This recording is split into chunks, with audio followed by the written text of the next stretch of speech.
मंदिर प्राण प्रतिष्ठा सोहळ्याला उपस्थित राहणाऱ्या निमंत्रितांना राम जन्मभूमीची पवित्र माती विशिष्ट डब्यात पॅक करून भेट म्हणून देण्यात येणार असल्याची माहिती मंदिर ट्रस्टकडून देण्यात आली आहे।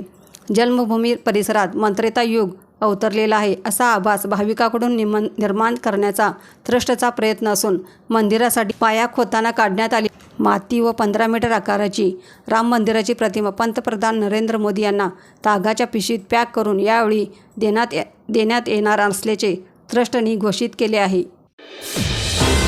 रणनीती न्यूज चॅनलला आजच सबस्क्राइब करा आणि रहा अपडेट।